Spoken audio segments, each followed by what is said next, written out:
Sejam bem-vindos ao nosso terceiro programa da série Top 5. Essa série que listamos nossas 5 coisas preferidas dos mais diversos assuntos possíveis. Meu nome é Eduardo Sotile. Eu sou o Matheus Mampi. Eu sou o Zaka. Eu sou o Grande. E esse é o Fio Desencapado Cast Top 5. No programa de hoje vamos listar 5 lugares que gostaríamos de visitar. A ordem do Top 5 vai seguir a ordem da apresentação, então primeiro Bump, depois Zaka, terceiro Grande e por último eu, Eduardo Sotile. Sem mais delongas, vamos começar o nosso Top 5. Quinto lugar. Bom, pro meu quinto lugar, eu adoraria ir para Monte Carlo. Monte Carlo é um dos 10 distritos do Principado de Mônaco. Por que eu iria para Monte Carlo, né?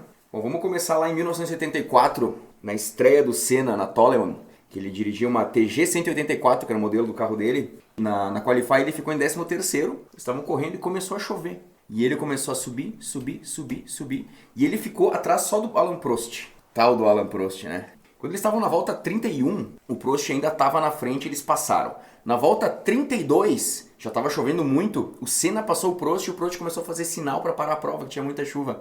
E eles não terminaram a volta 32. Então ficou valendo qual a volta 31 que o filho da mãe do Prost estava na frente. Então isso foi a estreia do Senna ali, no ano de estreia ele já começou com tudo, né? Vamos voltar um pouco no tempo agora, na década de 60, então. O Graham Hill, que é o pai do Damon Hill, ele tinha ganhado 5 vezes consecutivas o GP de Mônaco. Ele ganhou a alcunha do Rei de Mônaco, né? Ele ficou conhecido como Rei de Mônaco. E o Senna, em 93, ele ganhou a 6ª vez consecutiva e ele herdou o título de Rei de Mônaco, né? E em 88, essa é uma história muito famosa do Senna. Ele estava correndo no GP de Mônaco, ele tinha uma pole position 1,5 segundos na frente do Prost, que estava em segundo. Então, imagina, o cara tava afiadíssimo, né? Quando tava faltando um pouquinho mais de 20 voltas pro final da corrida, ele bateu na curva 8. E ele ficou tão puto que ele saiu do carro, ele tinha um apartamento em Mônaco, ele não voltou pros boxes e foi direto pra casa. E tão puto que ele tava. Um dia depois ele deu notícias pra McLaren, né? Ele ficou tão puto por quê? Porque seria a 7ª vitória dele em Mônaco consecutiva. Aí ninguém mais pegava o cara, né? Mas até hoje ele é conhecido como Rei de Mônaco. Inclusive, ele morreu no GP de San Marino, que foi na pista de Imola, em 94, e a corrida seguinte foi em Mônaco. Então teve um monte de homenagens, né? E na primeira linha do grid não tinha os carros. Eles pintaram no chão a bandeira da Áustria,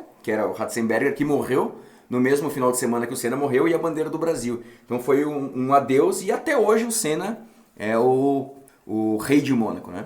Então, pro meu número 5, eu escolheria o deserto do Atacama, que é uma coisa, digamos assim, próxima da gente, né? Que é no Chile e quase divisa com o Peru. E tem várias coisas que eu gosto nesse local, né? Primeiro que é o deserto mais alto do mundo, o que isso pode, em altitude, né? Mais alto em altitude, e que isso pode mostrar várias facetas diferentes do local. Por exemplo, é o único deserto de onde tu consegue ver neve nas montanhas que estão perto dele. É o único deserto que faz fronteira com o oceano, também, que é uma coisa que é difícil de ver. Maior planície de sal, se eu não me engano, da América do Sul fica no deserto do Atacama. E também é o local onde tem, na América do Sul, o céu mais estrelado. Tanto que a própria NASA tem um observatório ali onde ela faz, escolhendo as estrelas, eu acho muito interessante. E também a fauna exótica do local, que no mesmo local pode ter lhamas e flamingos, é muito comum de ver. Então acho que esse seria o meu quinto lugar de lugares para conhecer. Então, foi bastante complicado fazer essa lista de 5, porque eu acredito que viagens, elas dependem muito do momento que tu tá vivendo. Às vezes tu tá numa vibe de ir pra um lugar um pouco mais movimentado, mais de festa e tal. Às vezes tu te interessa um lugar um pouco mais tranquilo, mais natureza e tal. Então, eu peguei e elenquei os meus 5 pontos, começando pelo quinto, né? Tentando abranger tudo que eu acho interessante numa viagem. Inclui tanto parte de natureza mesmo, como também parte histórica e de construções e tudo mais feitas da evolução da humanidade propriamente dita, né? O meu quinto lugar é o Banff Park, no Canadá, nas Montanhas Rochosas, né? Fica no estado de Alberta, no Canadá, muito próximo à cidade de Calgary, que é uma das maiores cidades do Canadá, acho que, se não me engano, a 5ª maior cidade do Canadá. É um parque muito bonito, uma região muito bonita, né? Porque como é próximo às Montanhas Rochosas, são montanhas que têm presença de neve muito forte, né? Então são lagos maravilhosos, lindo mesmo. Indico quem puder pelo menos olhar umas fotos no Google aí, que vai achar bastante interessante. Um dos principais seria o lago de Moraine, o lago próximo à floresta, né, a floresta de pinheiros, né? Ele também o fundo dele seria o chamado Vale dos 10 Picos. Um deles, o mais alto deles, tem 3.424 metros. Então é uma média de 3.000 metros, 3.000 a 3.400 metros todos esses 10 picos aí. E é muito bonito, cara, porque é aquela questão do lago, né? Aquela água cristalina, que é de origem glacial, né? De origem da própria derretimento das neves ali, né?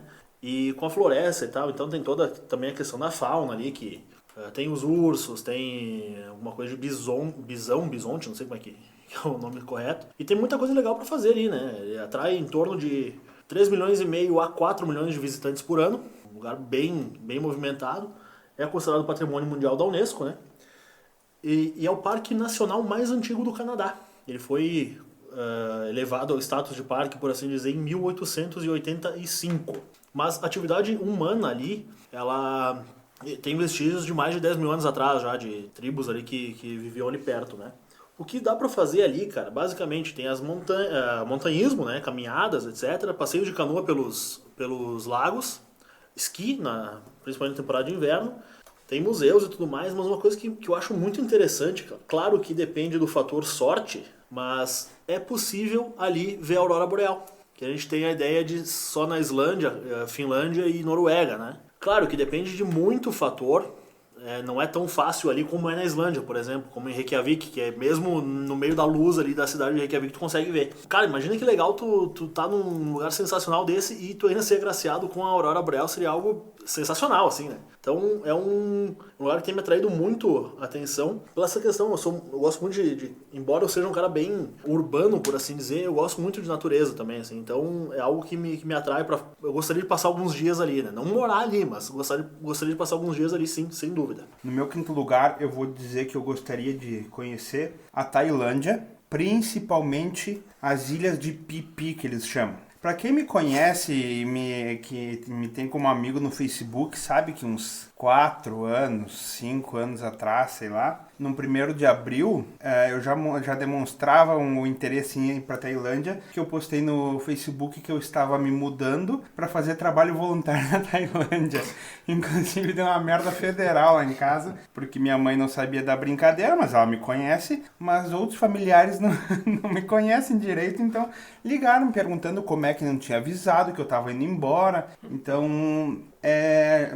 minha vontade de ir para Tailândia é de longe. Para quem acha que não conhece, as ilhas de Phi Phi, se já assistiu o filme A Praia do Leonardo DiCaprio, vai saber qual é que é a ilha e as praias que ela tem. Uma beleza sem igual no mundo, talvez comparada aqui com Arroio do Sal, e olha lá. E áreas muito preservadas, muito por causa do turismo, então eles prezam pela preservação para trazer cada vez mais turistas. Saca, é nesse deserto do Atacama que eles fazem os testes com os carros mais rápidos do mundo e coisa? Também. Os carros a jato, isso, né? Porque é mais de 1.000 km² sem nada, né? De deserto puro. E aqueles testes que a gente vê em filme e que existem, quebra de barreira de som, velocidade, enfim, coisa, é feito lá também. O grande comentou do Canadá, inclusive, o último modo avião que a gente gravou foi sobre o Canadá. Inclusive, eu acho que é o Matheus ou Acho que é o Matheus. O Matheus mora em Calgary, né? Uhum. Acho que é. Inclusive, Matheus, se tu estiver escutando, um abraço. E, cara, agora tu falou na brincadeira de 1º de abril. A gente fez uma brincadeira comigo meu que a gente combinou de dar um rolê, ele não apareceu. A gente fez como se fosse uma lembrancinha de morte, inventou uma história e postou. Cara, teve um tio dele que passou mal. Velho. Essa questão que o Grande falou aí de tu estar num local e tu ser agraciado, nesse caso, por exemplo, com a aurora boreal, um fenômeno que não acontece sempre. Queria até mandar um abraço para um amigo meu, um amigão, Diego Jacomin, estudou comigo na UX. Ele morou na Austrália um tempo e eles tiraram um tempo para viajar pelo interior do país. E lá eles têm aquelas pedras, são os platôs gigantescos, né? As pedras vermelhas, coisa mais linda. E eles estavam andando por essas pedras e tal, e começou a chover. E daí o Diego perguntou pro guia dele, né, se era normal aquilo ali. E daí ele falou, olha, nas minhas contas faz uns 5 anos que não chove. Então, além de todo o ambiente que, segundo o Diego, é muito bonito e tal, tu ainda é agraciado com uma coisa que não acontece sempre, uma chuva. Não atrapalhou atrapalhou o passeio, né? Porque como é algo extraordinário, não atrapalharia. Só melhorou, né? Uma coisa que, fui lá, aconteceu. Não, só queria comentar, Sotile, que Arroio do Sal tem um ponto a seu favor, tá? Que é o Chopão. Eu duvido que a praia de Pipi tenha cadeiradas e tiroteios tão frequentes como no Chopão. É verdade. Então, eu acredito que esse é um ponto positivo. E cá entre nós, praia por praia, Arroio do Sal, pelo amor de Deus, né? Pois é. Claro. Nem... A gente gasta 100 pila pra descer. Claro, não se compara, tipo, Curumim tem o X do Cadu, que é uma... Também. né? Verdade. Então, mas... Quarto lugar. Meu quarto lugar, ele vai de encontro com o meu quinto lugar, que é o Autódromo Enzo e Dino Ferrari, em Imola, na Itália. Já falei tudo quando eu falo Imola. Acho que todo brasileiro dá um estalo na cabeça quando fala em Imola, né? Ele fica a 80 km de Maranello, que é a fábrica da Ferrari. Nesse autódromo, dia 1º de maio, dia do trabalhador, de 1994, na curva Tamburello, a gente perdeu um dos maiores pilotos de todos os tempos, né? E, inclusive, esse autódromo tinha saído do calendário oficial da Fórmula 1 em 2006, diversos motivos. E ele foi homologado novamente. E esse ano aqui ele entrou de novo e eles querem que nesse ano, no meio da pandemia mesmo, aconteça alguma corrida lá. Eles mudaram o traçado, que realmente era uma pista, né, um suicídio tu andar naquela pista lá. E inclusive do lado desse autódromo tem um monumento, acho que eu já comentei em outro podcast sobre isso, tem um monumento do Senna, tem uma estátua, inclusive eu vou deixar essa estátua aqui e no Instagram, na próxima postagem, já inclusive com as fotos das nossas outras escolhas aqui, a gente vai fazer um compilado e botar lá. Tem muita gente que vai lá, amarra bandeiras, o Senna tem sempre uma bandeira do Brasil enrolada ao redor do pescoço dele, é uma estátua muito bonita, eu vou deixar ali. E se eu tivesse que escolher um quarto lugar, seria o Autódromo Enzo e Dino Ferrari em Imola. Bom, então a minha escolha de quarto lugar seriam os Países Baixos, né, na Europa, que até é uma curiosidade. Na verdade, é Holanda, né, o país principal é Holanda, mas é o Reino dos Países Baixos, que além de Holanda tem Aruba, Curaçao e Sint Maarten. Se eu falei errado, né, é os guri. Então tá tudo certo. Entre várias coisas, até... Minha namorada é arquiteta, então um beijo pra Camila, minha noiva agora, né? E ela tem essa vontade de conhecer também, porque é um país... diferente, digamos assim, porque ele é praticamente todo abaixo do nível do mar. Países Baixos, né? 26% do país é abaixo do nível do mar e os holandeses invadiram o mar para construir áreas secas do país, para aumentar sua área seca, né? Criando diques, enfim, várias coisas que uma arquitetura diferenciada para isso. Outra coisa interessante também, que na Holanda tem mais bicicletas do que pessoas. São mais de 1.000 quilômetros no país todo de ciclovias. Então, essa sustentabilidade que eles têm muito grande também. Além das tulipas, que é muito famoso, né? É um dos símbolos do país. E mais de 1.000 moinhos em funcionamento. Então, são coisas que se misturam, né? As novas e as antigas. Eu acho muito legal. E uma curiosidade, as bandeiras do país é branco, azul e laranja, se não me engano, né? Laranja. Mas as camisas de todos os times é laranja. Isso é porque quem comandava os reis dos Países Baixos antigamente era a família Orange. Então fica aí a curiosidade. E outra coisa interessante é que no Natal, eles têm tipo que dois natais, digamos assim. Dia 25 e 26 é feriado, mas no dia 5/12 eles comemoram o dia de São Nicolau e trocam os presentes no dia 5, em vez de no dia 25. O meu quarto lugar, na verdade, esse já mais numa das questões para mim importante, que é a evolução do ser humano durante a história, né? É Machu Picchu, no Peru, a cidade perdida dos Incas, né? Uma cidade que foi erguida na era pré-colombiana, né? A 2.400 metros de altitude, por volta ali do século XV. O interessante, cara, é que antes de falar propriamente do destino, né? Muitos pesquisadores, enfim, muitas pessoas que faziam pesquisa ali na região, eles passavam perto da montanha, passavam aos pés da montanha, alguns até suspeitavam que tinha algo lá em cima, só que eles não conseguiam subir, não conseguiam de fato chegar até lá. Até que em 1911 ela foi de fato redescoberta, né, por um pesquisador que chegou até lá. Já tomada por vegetação nativa, com bastante víboras e tudo mais, né? Foi um passeio meio complicado para chegar até lá. Dizem que quando ele chegou lá, ele falou a seguinte frase: será que vão acreditar no que eu encontrei? Porque era realmente algo muito fora do que se tinha registro até então, né? Por ser uma cidade tão antiga e de uma cultura tão diferente da europeia, né? Ela foi uma cidade que ela tinha uma organização muito grande. Tanto a parte agrícola que era separada da parte mais urbana, propriamente dita, com seus templos e tudo mais, né? Ela era muito bem organizada, a questão do espaço dela, né? Espaço de vida do pessoal ali mesmo, que eles acreditavam que seria bom para a passagem do Deus Sol quando ele viesse, né? É considerado uma das 7 maravilhas do mundo moderno, né? Também patrimônio mundial da Unesco e tudo mais, né? E a principal teoria de por que ela foi construída é porque seria de supervisão de regiões conquistadas pelo povo Inca, ou também como refúgio do soberano em caso de guerra. Então ela foi construída no século XV, se suspeita que ela, 1 ou 2 séculos depois ela tenha sido abandonada de fato, né, já com a colonização espanhola bem estabelecida na região. E ela só foi tornar a ser redescoberta, a ser achada em 1911. Então faz muito pouco tempo que isso aconteceu, né? E é basicamente isso aí. Eu acho um lugar muito legal, muito bonito, visualmente falando, né? Fora toda a questão histórica que é muito interessante. Por um acaso do destino, para mostrar que isso aqui não é combinado, o meu quarto lugar, inclusive estou convidando formalmente para viajar para lá, o meu quarto lugar também seria Machu Picchu. Eu não tenho muito mais o que falar do que o Grande falou, só que ela é Patrimônio Mundial da Unesco. Existem boatos, etc., que o vale está se abrindo, então a visita tem que ser o quanto antes, porque se confirmar, vai ser fechado o acesso ao local. Então, talvez a gente perca esse lugar de visitação se não for o quanto antes. E eu acho que é isso. Mas tu quer ver o Machu Picchu ou tu quer ver o pincho do Machu, Sotile? Eu tenho até algumas curiosidades, né? Curiosidades não, alguns pontos para falar. O Bambi falou sobre Imola. Para quem não sabe, Imola é a ação de afiar facas, tesouros, etc. Né? Imolar, né? É isso não? Olha. Não, é amolar. Amolar. O Zaka falou da Holanda. Eu queria deixar claro que seu idioma é holandês. E é o país da Europa.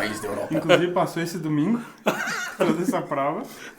E tu falou que existem mais bicicletas que pessoas lá. Obviamente que bicicleta é muito mais legal que pessoa, né? É verdade. Com certeza. Não andaria. Não ando de bicicleta, Sim, mas prefiro. E tem a famosa Red Light Street, né? Ah, é? A Rua da Luz Vermelha. A zoninha. A zonona. E os negócios é liberado, né? Yeah. Diz que a planta do... Andar de bicicleta é liberado. É isso. Eu queria só falar Claro. sobre Imola que o Bambi falou.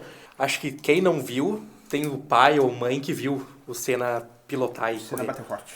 E, cara, toda vez que até esses dias passou uma homenagem ao Senna, aquilo que meu pai, que eu digo que eu convivo mais, tem pelo Senna, assim, algo inacreditável, cara. Eles paravam domingo, meu pai e minha mãe sentavam na frente da TV, vão ver o Senna correr. Era uma coisa, assim, que eu nem imagino hoje como seria um ídolo de perder. Cara, naquela época eu não tinha ídolo no futebol. O Brasil não era campeão mundial, sei lá, dos anos 70. E foi um cara que cobriu essa falta. A curiosidade, a seleção entrou com uma faixa depois do acidente do Senna, não lembro que jogo que era. Não lembro, não sei se até Foi na foi na final. Foi na Foi final, na se não me Itália. engano. Contra a É. Itália? Acho que foi na Não sei final. se foi na final, mas foi na Mas eu Copa. sei que foi na Copa de 94, depois do acidente, a seleção entrou com uma faixa em homenagem ao Mas você Senna. sabe por quê? Eles tinham, tipo, eles tinham um contrato verbal. Que eu não sei com quem que o Senna tinha tido um contato, que eu acho que ele tinha ido no treino, ele foi dar o chute inicial numa partida. Ele foi dar o chute inicial e quando ele falou, ó, vocês ganham o Mundial aqui que eu ganho o Mundial lá. E daí ficou nessa coisa, eles ficaram quase que na obrigação de ganhar pelo Senna. É muito bacana. Tem um documentário muito bom do Senna, inclusive, que conta essa história. E teve um clima assim, eu lembro desse jogo. Eu tava na casa da minha avó e quando o Brasil ganhou, cara, foi uma mistura de felicidade e tristeza, e foi uma coisa ímpar, que eu acho que não vai acontecer mais na história, esse tipo de coisa. O Brasil parou de novo depois só por causa dos Mamonas, eu acho. Eu lembro até, cara, é difícil a gente ter lembrança tão forte assim da infância, mais no começo da infância. Eu, na época tinha 4 para 5 anos quando ele morreu. Mas, cara, eu lembro muito bem que eu acordava criança, acordava cedo, né?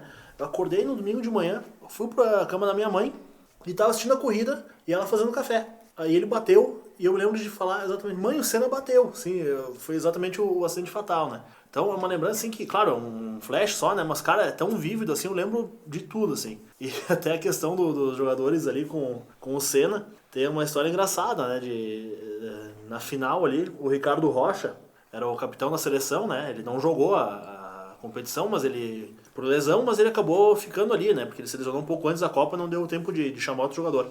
E aí ele foi dar a palestra, né, motivacional para os jogadores antes do jogo contra a Itália, né? E citou o Senna, né? Porque nosso povo perdeu os seus maiores ídolos e tal. E a gente precisa... A gente tem que ganhar esse jogo. Aí ele resolveu contar uma história, né? Do grupo de japoneses que na Segunda Guerra eles enchiam um tanque com gasolina só o suficiente para atacar o inimigo. Eles matavam o inimigo, mas também morriam. E aí o pessoal quase chorando já, todo mundo... Aquela tensão... Aí diz que esse grupo de japoneses, o pessoal se chamava os Kawasaki. Aí diz que deu um segundo de silêncio assim e o Romário. Pô, Ricardo, tu é burro, é kamikaze, rapaz. Foi muito... Aí tu muito vê a bom. ironia, o Romário dando aula pro Ricardo Rocha, pro né? Ricardo Rocha, né? Legal essa história do, entre aspas, pacto do Senna com os jogadores. Ainda bem que eles fizeram pacto de título, né? Não ao contrário, imagina morrer 11 em campo, né? Vai ser bem complicado. Mas para quem não viu o documentário que os japoneses fizeram sobre o Senna, é demais, tem que se assistir. E mostra todo esse dia, toda essa parte dessa pré-corrida do Ratzenberger morrendo e a incomodação deles na reunião de pilotos e ele falando para não ter a corrida e os caras falando que ia ter. Cara, é complicadíssimo. O cara me parecia que tava prevendo o que ia acontecer, entendeu? Cara, e inclusive eu vou deixar uma dica pra vocês assistirem no YouTube rapidinho, uma propaganda que a Honda fez, que eles pegaram o barulho do carro do Senna, a telemetria, e eles largaram caixas de som por toda a pista, lá no Japão, acho que foi, não sei. E eles levaram uma galera pra assistir, velho. E daí todo mundo olhando e passou uma luz acendia, onde é que o traçado que o Senna fez, eles botaram uns LEDs e caixas de som. Então era como se o Senna estivesse passando assim, cara. Tu via aquela luz passando assim. Massa. Foi a última vez que eu chorei na frente do computador. Procure Honda, propaganda, Senna e se preparem. Eu só queria falar sobre Machu Picchu também, que coincidência, os dois acertaram na mesma posição também, o local. Cara, eu não fui ainda, mas tive amigos que foram e, cara, quem for se preparar pra caminhar, muito. E eu falo, cara, os índios naquela época construíam uns bagulho... Índios, digo... Enfim, índios, né? Povos indígenas. Cara, os caras eram fodidos, velho. Hoje, pra gente erguer uma casa é um sacrifício. Os caras erguiam em cima do morro, velho. Hoje, qualquer chuvinha pedreiro não trabalha. Exatamente. Exatamente. Lá os caras em cima do morro, sem nem saber o que tinha. Os caras tinham uma cidade gigantesca. Esses direitos trabalhistas são uma vergonha nesse país. Terceiro lugar. Bom, meu terceiro lugar, vou falar sobre Monte Castelo. É um lugar que eu gostaria de ir. Ele é um monte situado a 61 km a sudoeste de Bolonha. E Monte Castelo também é o nome de uma batalha. E essa batalha marcou a presença da FEB, da Força Expedicionária Brasileira, no conflito Segunda Guerra Mundial, né? Ela durou 3 meses, essa batalha. Foi de 24 de novembro de 44 a 21 de fevereiro de 45. E eles efetuaram 6 ataques. 4 deram muito errado. A tomada de Monte Castelo foi o ápice da participação da FEB na Segunda Guerra Mundial, né? E eles tomaram o Monte Castelo dia 21 de fevereiro de 1945. Então, para quem é retardado e diz que o Brasil foi passear na Segunda Guerra, eu indico que estude um pouquinho, inclusive, para não dizer que a gente não ajuda essas pessoas no seu crescimento. Tem um documentário E a Cobra Fumou, no YouTube, de graça. E tem um outro documentário sobre o primeiro Gavka, que é o primeiro grupo de aviação de caça brasileiro, que eram uns caras assim que eles sabiam pilotar, eles foram para os Estados Unidos, que fizeram um treinamento fudido e eles começaram a andar nas patrulhas junto com os americanos, depois começaram a fazer os ataques junto com os americanos e os caras, até hoje, o exército americano, os soldados que lutaram do lado dos brasileiros naquela época, exaltam o exército brasileiro, diz que os caras eram de fibra. Deixo de dica esses 2 documentários. E uma dica de música, Sabaton, Smoking Snakes. Que muita gente aqui do Brasil não sabe dessa participação do Brasil na Segunda Guerra Mundial. E essa banda da Suécia fez uma música sobre um episódio sobre os 3 heróis. Procurem aí no YouTube os 3 heróis brasileiros da Segunda Guerra que vocês vão encontrar. Tu falou, né, no último. Sim, inclusive o refrão dessa música é em português, né? É em português, Cobras fumantes, eterna é sua vitória. E sabe o que a cobra fumou, né? Porque o presidente tinha falado que eles não vão, o Brasil não vai entrar na guerra nem que a cobra fume. E o símbolo dele é muito massa. Depois foi uma história legal pra contar. Então, o meu terceiro lugar é aqui no Brasil, que é um lugar muito interessante, que eu e meu pai combinamos de ir lá desde que eu era uma criança, que a gente adora pescar, adora essa parte de mato. Então, é o Pantanal brasileiro, que ficaria entre Mato Grosso e Mato Grosso do Sul. E só para vocês terem uma noção, eu não estou falando de espécies diferentes. São mais de 400 espécies de peixe, mais de 6.000 aves e 3.500 espécies de planta. E é uma coisa que está no Brasil, que está se perdendo por partes de fazendeiros, enfim, que acabam se passando nessa parte de acabar com esse bioma. Tem muitos povos nativos, seja índios, seja pantaneiros, seja ribeirinhos, que é uma experiência muito interessante. E no tempo de chuva, 80% da área do Pantanal é inundada. Então é um negócio assim que tá no Brasil, a gente não dá o valor real, como outras coisas que a gente não dá valor aqui no Brasil. E é uma das coisas que faz tempo que eu tô combinando com meu pai de ir lá pra conhecer e tal. Até a gente tava conversando fora do ar aqui, tem a cidade de Bonito, que representa muito essa beleza do Pantanal brasileiro. Então, esse é o meu terceiro lugar. Meu terceiro lugar, um dos principais pontos da história humana, né? Maiores civilizações que já passaram por esse planeta azul e verde, que seria o Egito. Eu gostaria muito de conhecer o Egito.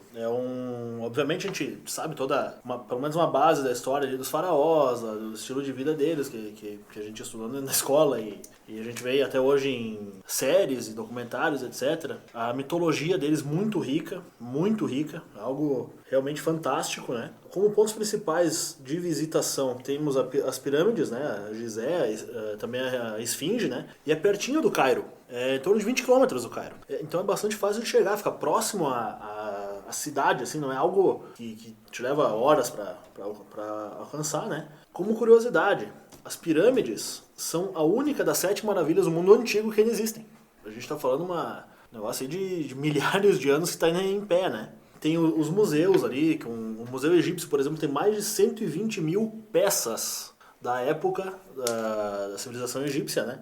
Isso inclui sarcófagos, utensílios, próprias múmias, né? Tem a sala do faraó Tutankhamon, também com a máscara mortuária dele e tudo mais, né? Uma coisa muito interessante. E próximo também tem o Vale dos Reis, que é a próxima cidade de Luxor. Então tem inúmeras tumbas ali de faraós, que se estima que seja em torno que tenha sido usado, né? Volta de 1511 a.C., 1524 a.C., mais ou menos. Isso aí a gente está falando de muito tempo atrás, né? E são coisas que ainda estão presentes, né? Fora que, obviamente, não é tão fácil, mas a própria questão da natureza na região ali é uma coisa que é interessante porque é exótico para nós aqui, não é algo que a gente está acostumado, né? Então, seria um passeio que eu gostaria muito de fazer, até para ter esse contato exatamente com culturas antigas, né? Que é uma coisa que sempre me atraiu muito, tanto a parte da cultura egípcia como a cultura grega, greco-romana no caso, né? Então são questões que são muito interessantes para mim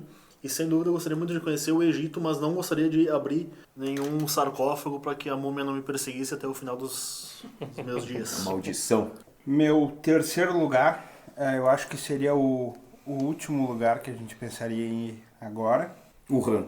É a China. Puta que pariu, Cetinho. Cara, por muito do que a Pri falou no podcast que a gente gravou com ela, por tudo que eu já vi, por tudo que eu já... Tudo é pouco, tá?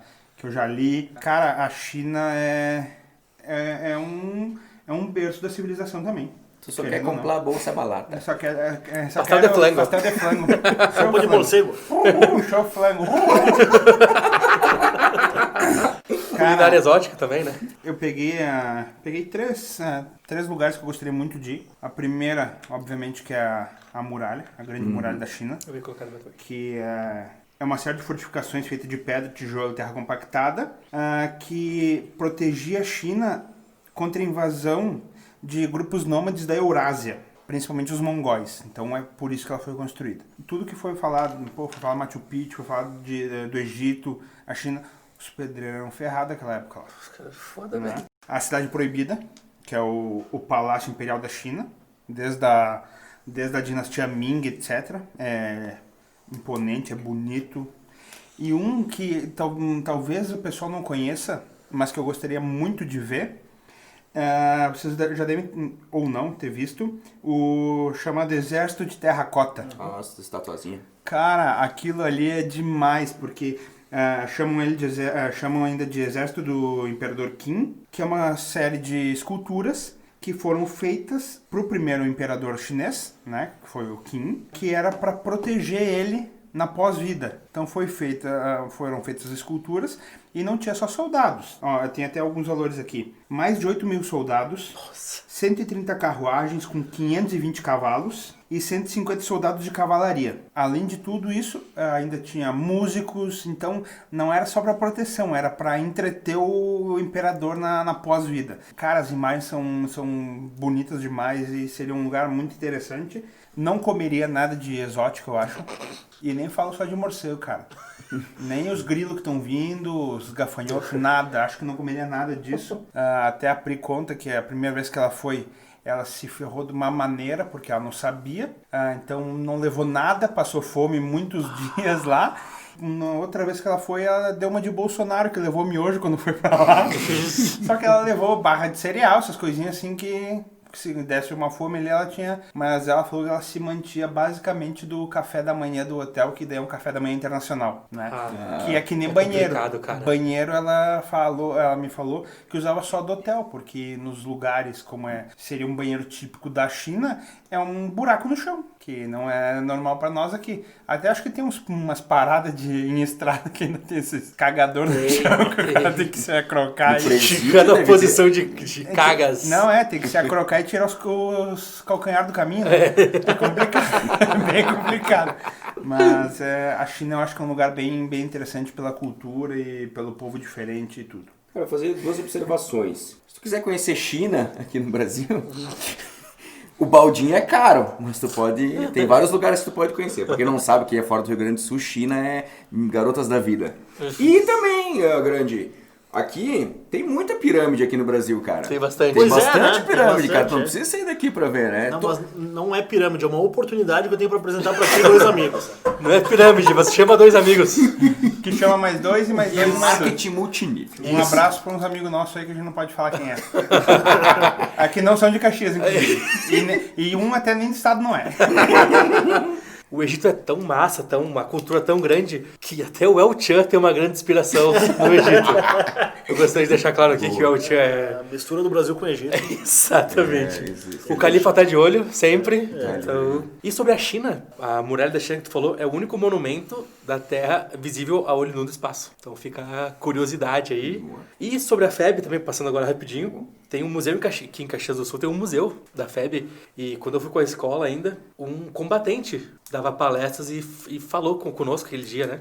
É muito bacana, quem tiver a oportunidade de conhecer é muito interessante. Ele contou uma vez que estava no meio da batalha, estava numa casa, dormindo. Ele abriu a janela para ver o nazista vagabundo, os alemão, e tinha um canhão, um tanque apontado para a janela dele. Falou que só deu tempo de fechar e abaixar. Até hoje ele tem pouca audição por causa desse... Sobreviveu, enfim, tudo certo, mas até hoje ele tem a audição comprometida. Prefiro pouca audição do que nenhuma vida. Exatamente. Hein? Inclusive tem um outro museu também em Curitiba, que tem até um avião que lutou na Segunda na frente. Eu tenho fotos de lá. Vou deixar essas fotos lá, inclusive, também. E Museu do Expedicionário em Curitiba é gigantesco. Pega uma quadra, é lindo. Cara, se forem pra Curitiba, não deixem de ir, sério. Tá aí um negócio que eu gostaria de ver. Bah. Um avião lutando. Com um ovinho de boxe. Será que fica nas pontas das asas ou nas turbinas? Acho que fica na ponta das asas. Ah, então. Acho que sim. Eu tenho alguns pontinhos também. O Bump falou da música do Sabaton. Achei que ele ia falar da música do Legião Urbana, Monte Castelo. Que não tem nada a ver com o troço. a ver com o bagulho. Mas não interessa, é o nome. E pra quem Referência. quiser conhecer Monte Castelo, tem uma serralheria aqui em Caxias com esse nome. Tá, então fica a dica. Não é merchan, eles não pagaram a gente, infelizmente, mas pode colar Fica aqui. a dica. Quando o Bump falou que o pessoal da FEB saiu daqui e foi para os Estados Unidos treinar, logo me veio na cabeça a imagem do Independence Day. Que eles pegaram tudo aqueles agricultores para largar nos aviões e de fuder com os ET lá. E o pior de todos, os mais cachaceiros, foi o que salvou a humanidade. Um grande abraço para ele, onde é que ele esteja. E outra coisa, tu falou do slogan, né? A cobra vai fumar. É do Ratinho. Quando tem DNA, ele fala a cobra vai fumar e a pauleira come. É microfone, é o Marquito perde sapato e vem mancando, a Rodela gritando. Falou seu azeitona separando. O Xaropinho, rapaz! É isso aí. E o Sombra no fundo, sempre. Sombra morreu, eu acho. Mas O tem original. Tem o substituto. Deve ter, mas eu acho que o original. Que Deus o tenha, Sombra. Vamos fazer esse programa em homenagem ao Sombra do Ratinho. Vamos fazer um segundo de silêncio. Isso aí, valeu. Valeu, muito obrigado. Sombra que agora não deve estar gerando muita sombra. Enfim, eu só queria também três pequenas pinceladas a respeito dos assuntos tratados. Os brasileiros que foram chamados Drei Brasilianische Helden, que é os 3 heróis brasileiros, né? Eles estavam, o próprio nome diz em 3, né?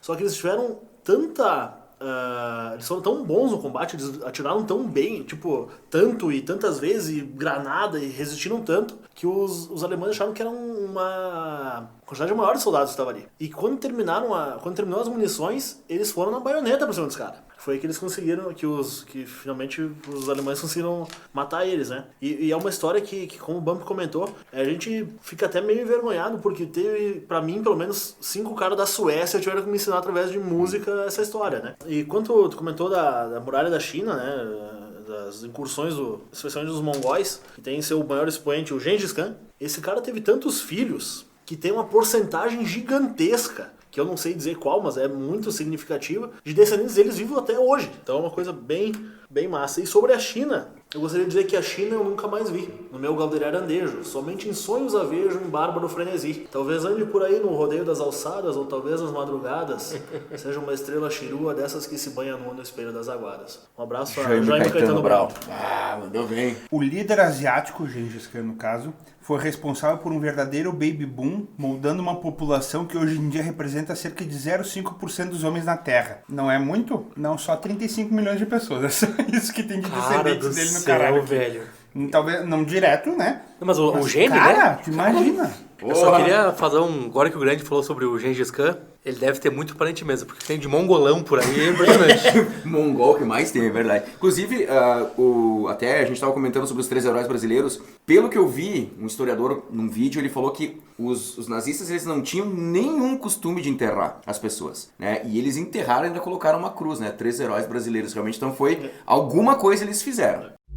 Segundo lugar.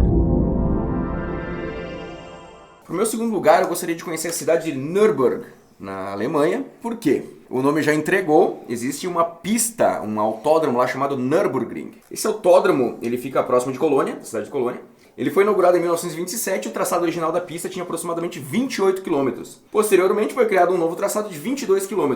E esse traçado, inclusive, era utilizado pela Fórmula 1 até na década de 60. Imagina ter que decorar 22 km na cabeça, né? Mas atualmente é utilizado o outro traçado, tem uns 5 km de alguma coisa. Mas o famoso Anel Norte, né, cara, que é o Nordschleife, e também conhecido como Inferno Verde, né, Grüne Hell, ele é usado até hoje nos track days, né? Esse circuito, ele é o segundo com o maior número de acidentes fatais, 68. Ele fica atrás só de Indianápolis, que tem 54. Essa pista é usada para teste de muitas fabricantes alemãs, inclusive da minha marca preferida. Não sei se tu conhece, Sotile, essa marca Bayerische Motorenwerke. Tu conhece? Não. É BMW, cara. Famosa BMW. Nunca tive oportunidade. E foi nessa pista que quem assistiu o filme, que eu vou deixar de indicação, o filme Rush, né? Que é um filme que conta a história do James Hunt e do Nick Lauda. Foi nessa pista que aconteceu o acidente do Nick Lauda. Que teve todo aquele rolo que ele não queria participar. Mesma coisa com o Senna, foi mais ou menos a mesma história. O Nick Lauda não queria que acontecesse a corrida porque estava chovendo. Era uma pista perigosa demais. E aconteceu a corrida, a bola bateu, enfim. E fica a dica o filme Rush e meu segundo lugar é Nürburgring. Então agora, meu segundo lugar, eu vou pro lado mais do futebol americano, né? E clubista, digamos assim. Então são 2 lugares. Então o primeiro seria a cidade de Nova York, onde tem, na verdade, o campo é em Nova Jersey, mas é do ladinho. Mas a cidade que eu quero conhecer é Nova York, pelos vários pontos turísticos que ela tem. É Central Park, Broadway, o Empire State e a Estátua da Liberdade, né? Eu sou apaixonado pela essa história americana do American Way of Life, digamos assim, que foi aquele boom gigantesco que deu de prédios, de tecnologia, enfim, gigantesco, que eu acho muito interessante de estudar. Não que eu seja paga-pau de americano, que aqui no Brasil é nós, né? Os guri. Mas eu acho uma coisa muito interessante o jeito que eles criaram esse império, né? Mas, precisamente, o local que eu quero conhecer é o AT&T Bank Stadium, que é o estádio do Baltimore Ravens, que é o time que eu torço, que não é tão longe de Nova York. Foi fundado em 98 e cabe assustadoras 71 mil pessoas para assistir os jogos, né? E Maryland é uma região portuária, tem um dos maiores portos dos Estados Unidos também. E ainda vou assistir um jogo ao vivo da NFL lá do Baltimore, se Deus quiser. Estaremos lá para assistir. E fica a dica, quem gosta de futebol americano, tem um monte de estádios bonitos e cada ano parece que sai um novo, diferente, mais tecnológico. Mas esse do Baltimore que eu quero conhecer aí é o local, meu segundo lugar. O segundo lugar, fiquei bastante em dúvida se eu colocava ele em segundo ou primeiro, tá? Mas acabei colocando em segundo por razões que eu vou explicar depois o meu primeiro. Seria o país que é também um dos berços da nossa civilização ocidental, berço do direito romano, né? Que é a nossa querida Itália. Porém, a Itália é um conceito muito amplo, né? Até o Zaka teve a oportunidade de visitar lá. E realmente a Itália, embora não seja um país tão grande em território, né? É um país que tem muitas peculiaridades em suas diferentes regiões. Então, temos ali a região de Roma, né? Com toda a história da capital do Império Romano, o Coliseu, o Circo Máximo, o Fórum, o Palatino, etc., né? É a terceira cidade europeia com maior número de turistas por ano. Só de brasileiros, estima-se uma média de 500k por ano. Vão visitar Roma, propriamente dita, né? Aí, claro, tem toda a parte histórica que eu acho muito interessante. Também temos um pouco mais para cima Florença, Firenze em italiano, né? Que é um dos berços do Renascimento, dos maiores acontecimentos mais, digamos, podemos dizer recente da nossa história, não faz tanto tempo assim se a gente for ver, né? Foi algo, a questão de artes e de ciências foi muito, muito impactante, até hoje ainda tem sua influência, né? Também tem Veneza, então a questão toda de seus canais e a Catedral de São Marcos e tudo, tem toda a questão portuária também, que era muito importante, um entreposto muito grande de comércio na época, né?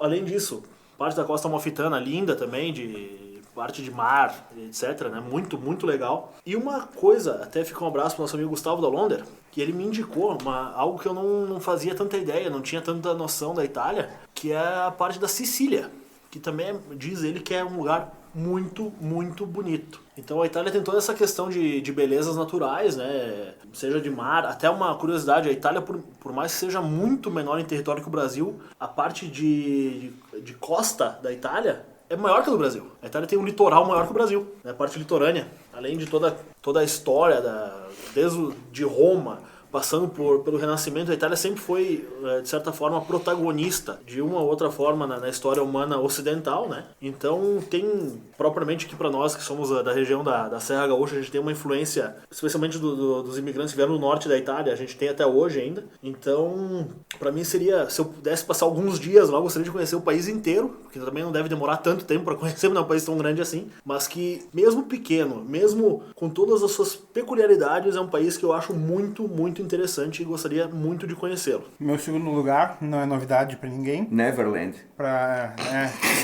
Não, Michael não tá mais vivo. Se tivesse... O meu... Pede, moleque. Pede, moleque.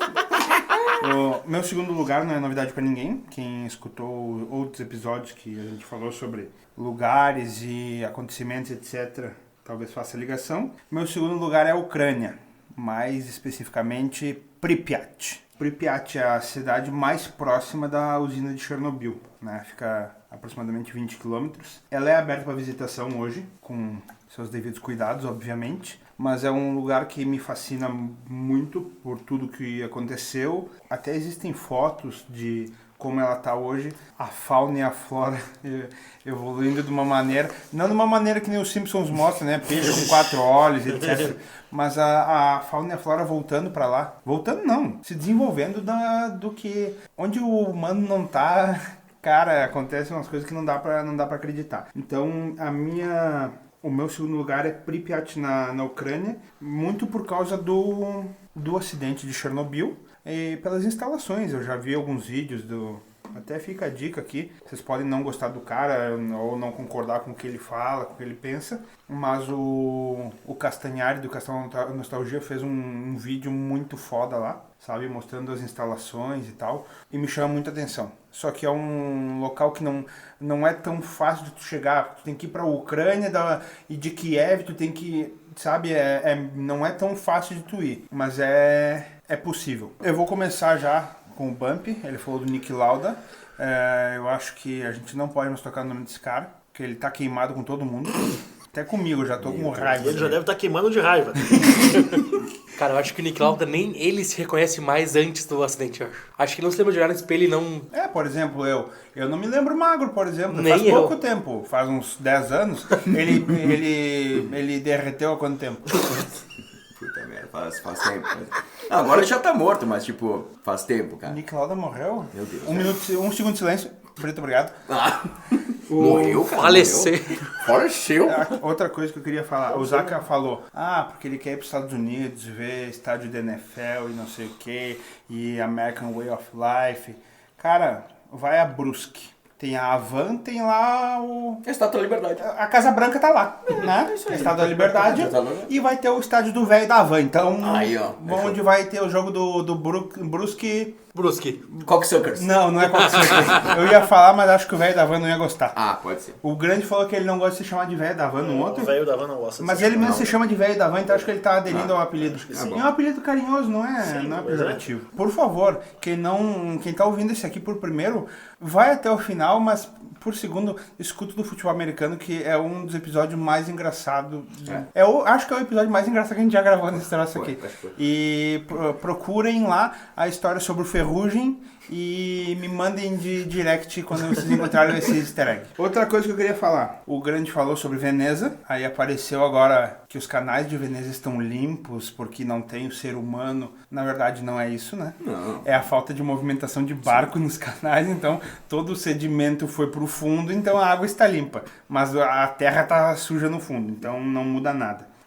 O Grande também falou do tamanho do litoral da Itália, que é maior que o do Brasil. Eu calculo que seja uma bota tamanho 1.200, mais ou menos. É um bom pé.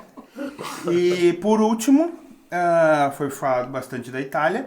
E eu espero que passe logo essa pandemia, porque nós estamos engatilhados com um modo avião ao contrário. Vamos trazer 2 italianos que não sei o que aconteceu na cabeça deles, eles vieram pro Brasil. Vai ser a minha primeira pergunta. Por quê? Me expliquem por que vocês vieram pra cá. Torçam para acabar logo essa pandemia pra gente poder gravar esse podcast. Um abraço pro senhor Remo e pro Cláudio Camaroto. Então o Grande falou que eu tive a chance de passar pela Itália e, cara, até vou pegar carona. Não tá na minha lista porque eu acabei conhecendo já. Cara, é sensacional. Roma, assim... Primeira coisa, eu me caguei de medo que eu fui em janeiro e o que tinha de chinês naquela merda, eu achei que eu tinha chegado em Xangai. E logo depois deu o corona, aquela confusão toda. Mas como é linda, é história pura. Cara, impressionante. Florença é sensacional. Assim, é uma cidade... Cara, não dá pra explicar. O cara tem que ir pra ver. É um negócio, assim, impressionante. E Veneza, muito legal. Que a Catedral de São Marcos, que conheci também, tem 2 curiosidades. A primeira é que é a única igreja do mundo, da igreja católica, que tem uma relíquia de corpo inteiro. Então, São Marcos tá lá, o corpo dele. Tava até lá, ainda é hoje, os ossos e tal, inteiro. Geralmente é língua e tal, mas ele tem um corpo inteiro dele lá. E os venezianos trouxeram contrabandeado do controle dos muçulmanos. Ele morreu, tava pregando por lá, ele morreu. Eles trouxeram nos barcos dentro de um cesto de carne de porco, que os muçulmanos não comem, né? Eles botaram embaixo da carne de porco e trouxeram o corpo do santo até a igreja. E dentro da catedral, parece pintura, mas é tudo mosaico. E os mosaicos são banhados em ouro. Então quando bate a luz assim na igreja é sensacional. Quem puder ir, eu indico que é uma viagem sensacional. Zaca, tu gosta de linguiça de porco? Eu gosto. Faz 5 dias que eu não tomo banho. Eu só mais uma observação da Ucrânia, eu só gosto do Shevchenko. Até mais uma menção, nosso amigo Gustavo Dalonder, ele me comentou, a gente tava falando sobre passeio, que ele é um cara que viajou muito, né? E ele me comentou sobre a Síndrome de Jerusalém. Falei, cara, o que é isso? Ele falou, basicamente são alguns fenômenos de cunho psicótico, né, de pessoas que vão visitar Jerusalém e que acabam entrando tanto na vibe da cidade que acaba tendo algumas alucinações, né. Resumindo, basicamente o cara se sente meio que na época de Jesus, assim, né. E ele falou que em Roma, de certa forma, tu tem esse sentimento, assim, né. Até eu brinquei de, então tu vai querer... Tu vai lá, tu tá em Roma, tu vai querer tocar fogo em tudo, né. Ele falou, não é bem isso, né. Mas que, enfim, tu te sente próximo a cultura da época e tal, então achei bem interessante, até uma coisa que eu não sabia, fazia a menor ideia do que era essa tal de Síndrome de Jerusalém. Quem quiser pesquisar um pouco mais aí também fica interessante. Sim. Cara, é muito presente. Onde tu vai, que legal essa parede foi feita antes de Cristo.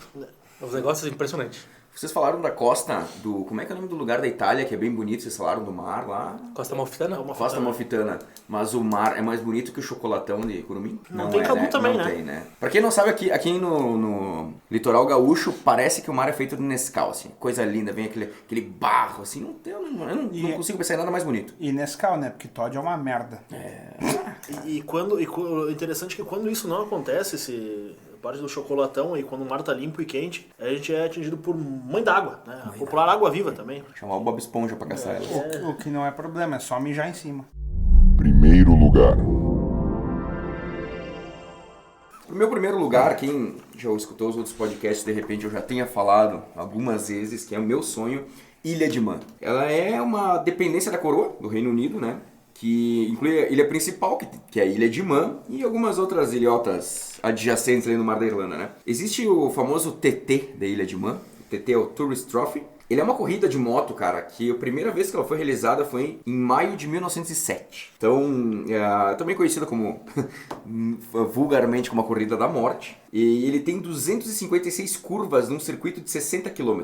E é assim, ó, não tem, por exemplo, tu vai num autódromo, tu tem área de escape e tal. Cara, aqui a área de escape é uma árvore ou uma casa. Não tem, é uma pistinha que dá a volta na ilha. E cara, eu vejo isso quase como um suicídio, assim, o cara que procurem os vídeos ali, TT Ilha de Man, e vocês vão ficar apreensivos só de ver as corridas, né? O maior vencedor é o Joey Dunlop, né, com 26 vitórias. Hoje tem o Michael Dunlop também, que da MD Racing, que corre ainda. O recorde foi batido em 2018 pelo Peter Hickman, também conhecido como Trooper. Ele é um britânico e ele gosta de Iron Maiden, então ele usa todo o Trooper. E ele fez o lap em 16 minutos e 42. Pra te ter uma noção, a velocidade média, não foi a velocidade máxima, a velocidade média dele, então quer dizer, se tu pegar os 16 minutos que ele correu, a velocidade média que ele manteve foi de 217 km, cara, numa BMW S1000RR, sonho de consumo. E em 2006, o Bruce Anstey conquistou o top speed com 332 km por hora numa reta. E a gente comentou antes que morreu em Nürburgring 68 pessoas, né?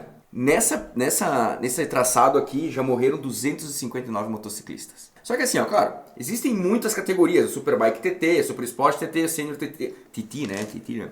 O Zero TT, e só que tem muita gente nova que vai. Como é uma corrida assim que não é, por exemplo, MotoGP. MotoGP, quem tá correndo na MotoGP só os pica. Aqui não, se tu tiver dinheiro tu vai. Então muita gente compra uma moto, acha que sabe andar e vai lá e se mata, né? Então é muito raro acontecer um acidente com realmente um cara profissional, um Guy Martin da vida, um Michael Dunlop, né? Um Peter Hickman. E uma curiosidade, cara. O Audi TT, né? O famoso Audi TT, ele tem esse nome em homenagem ao TT da Ilha de Man. Inclusive, o TT aqui do Fio Desencapado, que é os 3 tópicos, foi também, a gente chama de TT também como uma pequena homenagem ao TT da Ilha de Man também. Então, o meu primeiro lugar é o Monte Everest, que é a montanha mais alta do mundo, ponto mais alto do planeta Terra, que tem 8.848 metros de altitude. Então, a cada 100 pessoas que querem subir na montanha, 4 acabam morrendo. E ficando lá. Porque hoje existem 200 pessoas mortas no trajeto mais seguro para subir na montanha. E como é muito frio, o corpo não decompõe, elas são pontos de referência para os alpinistas que estão querendo chegar ao cume. Ela é a montanha também mais suja do planeta, com tanto de corpos ou material que o pessoal deixa para trás. E por incrível que pareça, ela cresce 4 milímetros ao ano. Por ano ela cresce ainda mais 4 milímetros. Lá o verão é que nem o frio de Caxias, mais ou menos. Chega a menos 20 a menos 30 graus centígrados no verão. E o pessoal do Nepal, né, os nativos, chama a montanha, o Everest, de Chomolungma. Não, Chomolungma. Minha chonga. Que significa Deusa Mãe das Montanhas. E o nome Everest é em homenagem a um coronel britânico que comandava as Índias naquela época.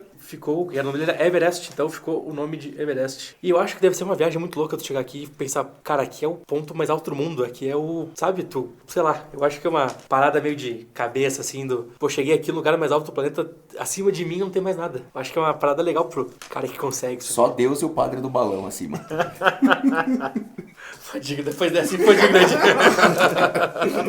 Então, pessoal, meu primeiro lugar, como eu comentei antes, eu estava em dúvida entre esse ou a Itália como primeiro lugar, mas esse eu pus em primeiro pela questão da indiada mesmo, né? Essa é uma ideia que eu e meu pai temos há algum tempo já. A gente quer muito, muito pegar um carro e ir pro Ushuaia, né? Sul da Argentina, Terra do Fogo, essa região toda aí, né? Que é uma região muito linda, muito bonita, tem a parte toda dos glaciares ali e tal, né? É uma cidade, uma região que já é habitada já há milhares de anos, foi habitada há milhares de anos, né? Mas colonizada propriamente por volta do século XIX, né? Em missões de catequese ali, missões jesuíticas no caso, né? Missões catequistas ali daquela região. Mas ela de fato cresceu com a criação de um presídio lá, que acabou atraindo muito funcionário para trabalhar ali e ela começou a se desenvolver. Mas também ficou com aquele clima meio pesado, porque tinha o presídio, né? Então era uma questão meio engraçada, assim, era um lugar tão bonito, tão encantador na parte visual, mas com esse clima pesado em relação à parte dos presídios e tal, né? É considerada a cidade mais austral do mundo, mais ao sul do mundo, né? Então lá tu pode fazer... Eu não sou o cara mais ligado a esportes radicais, assim, até pela minha compreensão física. Se eu caio, eu me mato, não troço, aí mato mais uns quantos juntos. Mas enfim, dá pra fazer esqui, andar de esqui ali, enfim, fazer passeios de barco pela região ali, pelas geleiras e tudo mais, né? E tem a gastronomia que é bastante interessante também, como toda a culinária argentina, né? Bastante peculiar, né?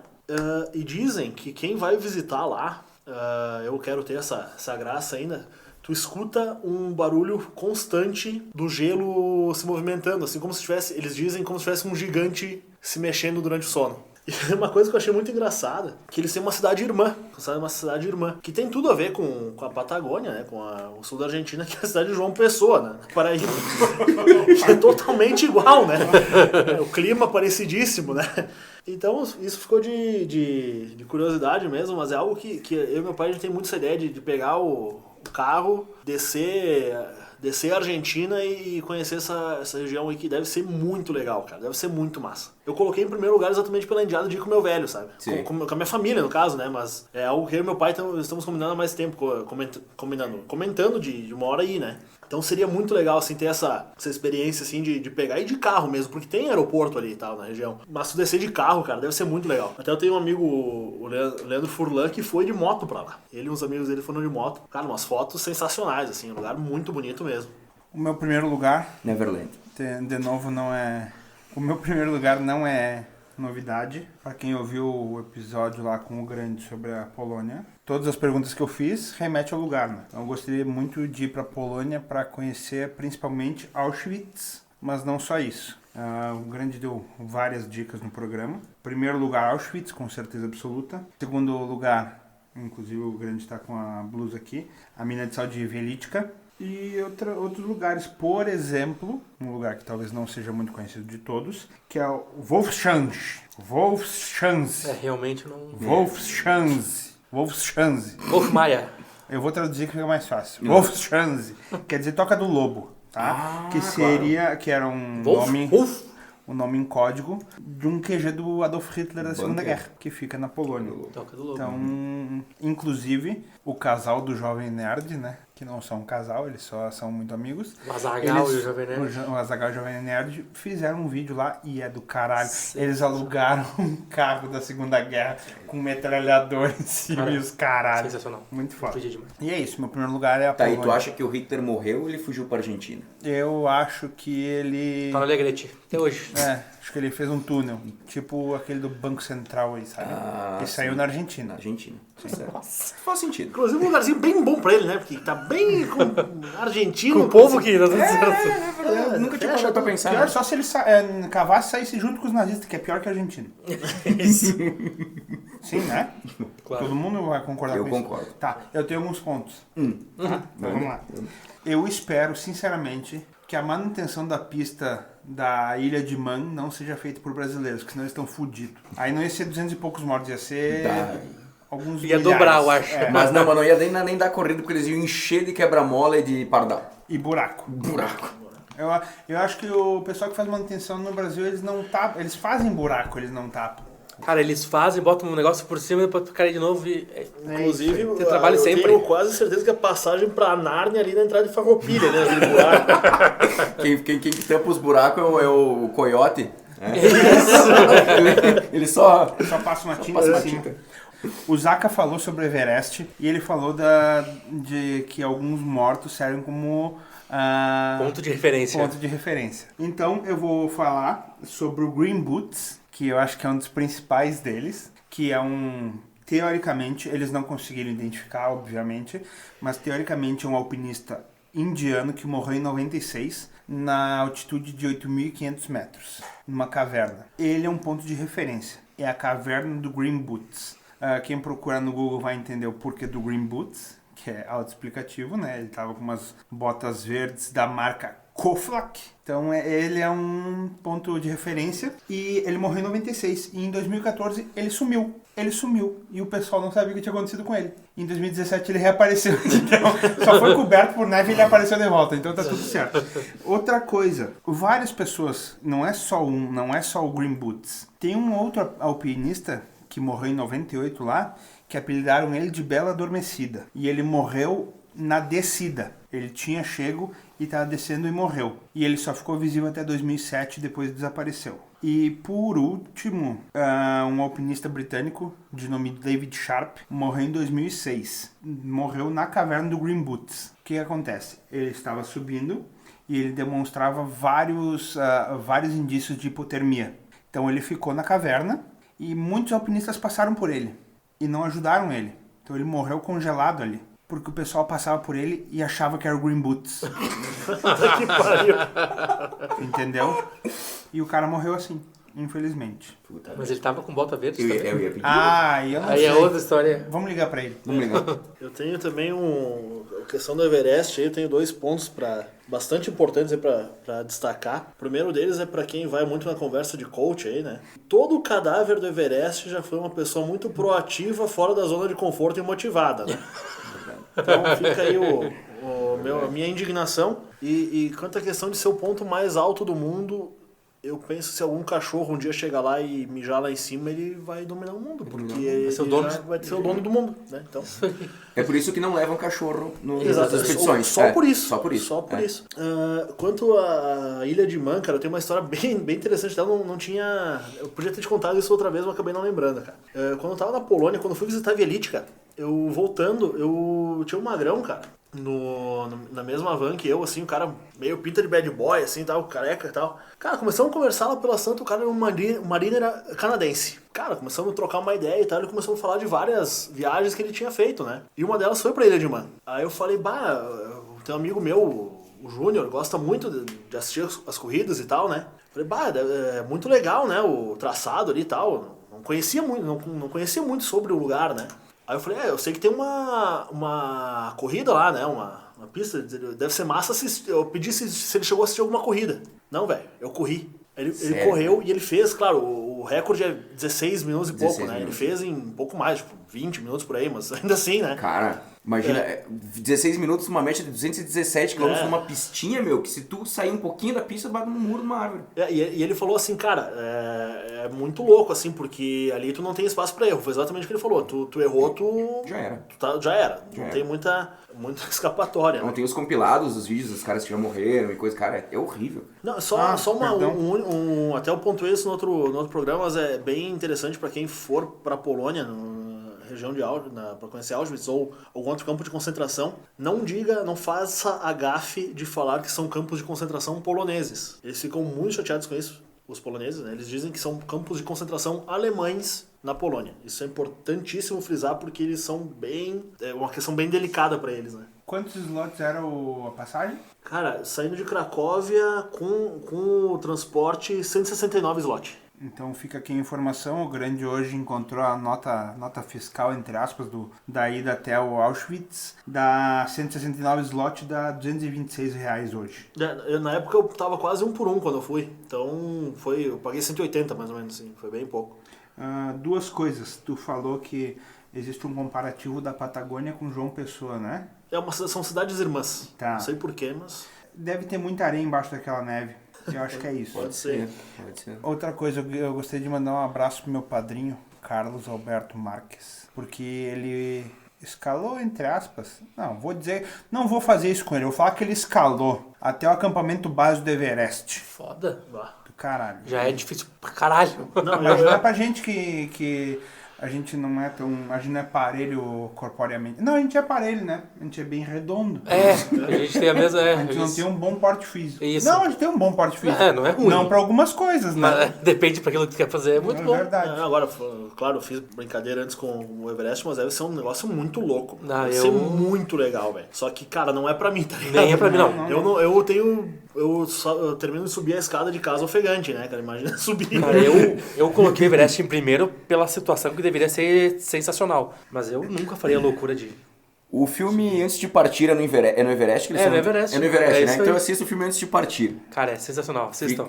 Fica a dica. Não aparece muito o Everest, mas a cena que aparece... É isso. É isso aí, isso, exatamente. é isso. Não é, mas o filme é bom. Bom, pessoal, então, como é de praxe, a gente vai agora para nossa faixa bônus. É uma ironia, nosso top 5 nunca é 5, tu falou hoje à tarde, nunca é 5, mas azar, o programa é nosso. A nossa faixa bônus, o que eu pedi pro pessoal? Para pegar e escolher qualquer lugar em qualquer data possível. E sem limitações de acidentes e mortes, etc. Tu não iria para lá com chance de morrer e etc. Então fica assim. E nós vamos inverter a ordem. Então eu vou começar eu, depois o Grande, o Zaka e por último o Bump. Faixa bônus. Não é novidade. Nada desse programa foi novidade quando eu falei, né? É Só o verdade. primeiro. O segundo, o Grande, já tinha falado Machu Picchu, então nada é novidade. Posso quase. tentar adivinhar? Ah. Neverland, quando o Michael Jackson tava vivo. Pra mim, na minha faixa bônus, eu gostaria de ir pra praia. Praia de Omaha, na Normandia, Eu vou escolher um dia 6 de junho de 1944. Eu queria, e me escutem com bons ouvidos, eu gostaria de estar do lado nazista vendo o desembarque. De na cima da Normandia. montanha, do morro. Era só o que eu queria. Ver o pessoal desembarcando ali, naquela que foi chamada como Operação Netuno. E esse que é o maior invasão por mar da história do mundo. Então, cara, deve ter sido algo... olha, eu me arrepio só de pensar. E só de tu parar e pensar que isso aí foi o início do fim dos nazistas, então dá mais vontade de estar lá. É verdade. Sabe? E outra, eu gostaria também de dar só uma bispadinha assim, dar uma fresteada na porta no Führerbunker, quando ele recebeu a notícia que ele tava fudido. Ah, também. Só pra saber se ele ia pra Argentina ou se ele se matava. É, Eu verdade. gostaria de saber. Gostaria de saber também. Só aquela olhadinha na chave, assim, não. Eu imagino chegando o cara que foi te dar a notícia. Chega, patrão, veja bem. Não é veja, veja bem. O gato subiu no telhado. E eu sei o momento que eu voltaria pro presente. No primeiro Nein, eu já voltava embora. Ali que o troço ficou feio. Beleza. Cara, até comentei com vocês fora do ar aí que foi realmente muito difícil, cara. Especialmente difícil a parte do bônus, né? Porque são tantos fatos históricos que ocorreram em tantos locais diferentes que realmente é complicadíssimo o cara definir um. Então eu roubei também, tá? Eu roubei bastante aqui, na verdade. Eu peguei 3, um cultural, um esportivo e um histórico. O cultural e o esportivo eu nem vou falar muito porque é mais questão pessoal mesmo, tá? O esportivo, cara, eu gostaria muito de estar no Rio de Janeiro, no Maracanã, em 1999, quando o Juventude foi campeão brasileiro, campeão da Copa do Brasil, tá? Com mais de 100 mil pessoas no Maracanã. Foi o último grande público do Maracanã. O cultural, cara, eu gostaria muito de ter visto o Rock in Rio de 85, onde tocaram Queen, Iron Maiden, Whitesnake, Rod Stewart, AC/DC, Scorpions, Ozzy e grande elenco. Tem só um parênteses, o Whitesnake foi substituindo o Def Leppard, que foi bem na época que o baterista Rick Allen sofreu o seu acidente e perdeu um braço. Perdeu o braço. Ele toca até hoje bateria com um braço, só pra quem não conhece Def Leppard, uma banda muito boa por sinal. boa. Mas vamos lá, o histórico, cara. Sotilha, a gente tem bastante coisa em comum, cara. Eu pensei muito em falar no dia D, mas eu resolvi ir pra um lado meio diferente, cara, que a gente às vezes não dá tanto valor. Até eu comentei no programa, no podcast da Polônia, que uma coisa que eu acho muito legal no povo polonês é o conhecimento do seu próprio passado e a valorização do seu próprio passado. Eu gostaria, cara, muito de estar em Portugal em 1808, quando a família portuguesa fugiu de Napoleão. E deixou ele a ver navios. Exatamente. E veio pro Brasil e aqui se estabeleceu. Então foi o grande... Porque até então o Brasil era nada mais do que uma simples colônia de Portugal, por mais que fosse muito maior territorialmente, muito mais rico em questão natural, né? Mas Portugal simplesmente via o Brasil como uma colônia e assim era. Então, até tem um livro muito bom do Laurentino Gomes, para quem quiser estudar um pouco mais a questão, que é o 1808, por sinal, nome bem simples, né? Que ele retrata exatamente a vinda da família portuguesa para o Brasil, da família real portuguesa e todos os aristocratas, a boa parte deles, né? E, cara, foi uma coisa que mudou muito o próprio rumo do Brasil, né? Porque o latino-americano, geralmente, ele tem essa síndrome meio de vira-lata, assim, de achar que tudo que o europeu fez aqui foi simplesmente roubar e esculhambar com tudo. Em certa parte é verdade, de fato aconteceu, porém, cara, a família portuguesa trouxe muitos benefícios também pra cá, a vinda da família real portuguesa, né? Questão até de crescimento econômico pro Brasil e tal, tudo bem que a gente se endividou pra caramba e tal, não foi uma coisa tão boa assim. Mas crescimento, desenvolvimento social, né? Até de questão de medicina, de muita coisa interessante. A gente foi escoltado pela marinha inglesa, que eram os grandes inimigos de Napoleão na época, né? Na verdade, o que aconteceu? Portugal era um país que, embora tivesse um histórico grande de navegações e tudo mais, é um país pequeno com um exército pequeno. Basicamente era isso. E ele estava entre duas grandes potências, que era a França napoleônica e a Inglaterra. Ele teve que tomar um partido, né, cara? Se ele se sujeitasse à vontade de Napoleão, ele ia ser simplesmente uma marionete nas mãos de Napoleão. E ele tinha muita parceria econômica com a Inglaterra, então ele acabou tendo o rei Dom João VI teve que tomar uma decisão. Ele era um cara que se diz que tinha muito problema de tomar decisões, né? Que ele era um cara meio devagar, assim, não gostava de tomar decisão e tal. Ele teve que finalmente tomar uma, que foi de trazer sua família. Então, uma curiosidade, ficaram muitos volumes da Biblioteca Real Portuguesa ficaram em Lisboa. Na pressa de carregar os navios e partir, ficou muita coisa lá, que foram vir pro Brasil 2-3 anos depois. Cara, naquela época, cruzar o mar, uma aristocracia cruzar o mar, cara, não era bem assim, era uma coisa que era uma aventura mesmo, né? Então, eu gostaria muito de ter vivido de poder ver essa época aí, porque, cara, querendo ou não, foi algo que mudou muito a história do nosso país, né? Seja pro bem, seja pro mal, mas mudou. E uma mudança bastante significativa. Então, seria meu ponto histórico. Então, se é pra roubar, vamos roubar, tá? Eu tenho aqui... Como bom brasileiro. 4, exatamente. Aqui vale tudo. Só não vale Lei de Gil, né? Lei de Gil. Então, não vou elencar top primeiro, segundo, terceiro, porque não tem necessidade, né? Mas eu queria estar muito em Milão, no dia da morte de Benito Mussolini. Boa. Não por fazer o que fizeram com o corpo, enfim, mas pelo que foi a quebra do fascismo, que foi um regime muito grande na Itália. Enfim, coisas de guerra aqui, que todo mundo falou que gostaria de estar, eu gostaria de estar naquele momento lá. De frente do Grande, eu queria estar em 1500, na Bahia, para a chegada dos portugueses ao Brasil. Pelo lado dos índios, digamos assim. Tipo, o que tá chegando, o que é isso, o que tá acontecendo. Eu só não ia ser enganado por espelho. Mas isso aí é coisas que acontecem. O Grande falou de memórias esportivas, então também falo no Maracanã. Aliás, em Porto Alegre, em 79, na final do Campeonato Brasileiro. Mas eu queria levar meu pai junto, tá? Que foi um cara que me fez torcer pro Inter e tal. É um grande colorado. E foi o único campeão brasileiro invicto. Então, uma coisa que eu levo na memória. E, por último, mais ou menos importante, eu gostaria de estar do lado soviético, digamos assim. Não que eu seja comunista, mas...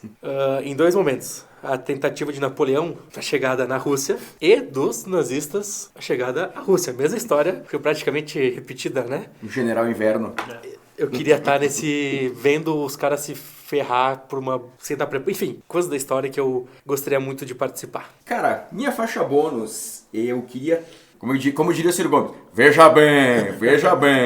Eu gostaria de ver simplesmente pelo momento. Aconteceu, a gente não pode mudar a história. Teve um pequeno garoto, no dia 6 de agosto, às 8h15 da manhã, que ele matou 80 mil pessoas instantaneamente. Um pequeno garoto fez isso. Vocês já ouviram falar nessa história? Bomba Little Boy. Bomba Little Boy jogada em Hiroshima, dia 6 de agosto de 1945. De um bombardeiro B-29 batizado de Enola Gay, que era o nome da mãe do cara que pilotava. Muita gente acha que a bomba cai e faz... Não, ela explode a 580 metros de altura. E ela vira tipo um pequeno sol. Segundo os dados, mais ou menos 80 mil pessoas foram pulverizadas instantaneamente. Veja bem, eu não queria ver as pessoas morrendo, mas o momento, aquela coisa, tipo, deve ser uma coisa que te deixa, tipo, totalmente sem fala. Deve ser uma coisa muito grande. Assim como ver um tsunami, que eu morro de medo de tsunami, cara. Eu morro de medo, eu sonho com tsunami toda semana. Mas eu adoraria ver, assim, aquele negócio, assim, tipo... Apesar que não é uma força da natureza exatamente, uma bomba atômica, né? Uma força... Sim. Mas era uma coisa que eu gostaria de ter visto. Foi o que a gente falou, acho que uns programas atrás, que foi o que acabou com a guerra. Sabe outra coisa que eu gostaria muito de ter visto? Com certeza, foi que acabou com a guerra. Eu gostaria de ter visto ao vivo, no estúdio, o Silvio Santos caindo no tanque de água. Velho, muito bom. Isso aí, eu acho que foi um momento que mudou a história. Da televisão brasileira, com Da certeza. televisão brasileira. O Grande falou sobre o Rock in Rio, foi-se o tempo, não existe mais Rock in Rio, Não, exatamente. infelizmente. Sim, é. Então, até hoje tem sido um dos últimos, até 90 e poucos, acho que teve um que foi bom ainda, um segundo de silêncio pro Rock in Rio que morreu. Tá, Deu, acabou. Bora. O Grande também falou do baterista sem mão, né? Sem braço. O nome dele não é João, né? Eu não dei uma João de João sem braço. Mas o nome da banda é o Leopardo Surdo, né? É isso, né? É isso? Isso mesmo, João? Não, isso azar. mesmo. Fica aí. O Grande tocou muito no assunto dos portugueses e que trouxeram muitas coisas. Daí eu ia falar, portugueses paguem que vocês nos pegaram. Mas daí, por tudo que ele falou e que trouxe de benefício, eu vou falar o seguinte. Nos paguem que vocês pegaram, mas pode ser em azeite de oliva, então fica mais fácil. Azeite de oliva e pizza portuguesa. Tem uma coisa que eu fico, que eu sou bem brabo com os portugueses, é que o CR7 não pagou o André Saurac. Verdade. Fica aqui minha indignação. Fica aí a indignação. Muita gente não gostava do Napoleão e alguns gostavam, né? Porque ele era Napoleão bom em partes. E o Zaca falou que gostaria de... Zaca falou que gostaria de estar na praia em Porto Seguro pra chegada dos portugueses. Porto Seguro? Né? Eu falei na praia e Eu na não sei. Bahia. Eu não sei onde é que é. Bom, não sei nem se Porto Seguro é na onde Bahia. for, isso é. Seja onde for. A única coisa que me veio à cabeça foi o Zaca de tanga, então eu preciso pagar isso, urgentemente. Não, porque índio naquela época era completamente nu. E Piorou se tudo desse muito. certo, eu queria estar nesse... Piorou muito. Nessa Tudo sem vestimenta. pelo. Eu te agradeço. Pela... Vai me aterrorizar à noite. Vai ser pior que o vendaval. O Bambi falou de ver o poder da natureza, assim, né? Que é uma coisa que eu gosto muito, cara. É até coisa meio de louco, assim. Eu gosto muito de ver um temporal se armando. Cara, eu acho sensacional. Tu vê a força da natureza agindo e tal. E tem um filme, cara, não me lembro qual, que fala ali de um tornado e tal. E uma das cenas mais legais é quando o cara, ele tá ali sendo açoitado pelo vento e tal, e lá pelas santas o tornado passa pra ele e fica no olho do tornado. E tem aquela paz, aquela tranquilidade, ele olha pra cima, né? Tem o olho, e tipo, dura segundos e ele torna a ser varrido pelo Acho que até que é o Twister, não sei se ele Eu não sei que filme é, cara, mas é um eu filme tô muito bom, tô cara. ligado. O filme de Tornado é o Sharknado. É isso aí, não tão bom assim. Tony mas é. Tornado. Eu ia dizer Tony Tornado. Tony Tornado, que fez aniversário esses dias, está com 90 e poucos anos e o pai dele tá vivo! Aqui uma salva de Com palmas pro cento pai e do... pica. Meu Deus do céu. Cento e caramba! Tony Tornado, que hoje é só um ventinho, né? É, Se hoje bater é. um vento forte, ele se vai, eu acho. Se tu juntar a idade dele e do pai dele, dá mais ou menos a idade da Rainha Elizabeth. Não dá. Não dá, né? Acho que Não, falta não ainda, dá. né? Falta mais uma Dercy Gonçalves ali Eu na acho conta, que né? acho que falta. Põe uma Dercy e fecha a conta. Reptiliana, né? Nossa coisa.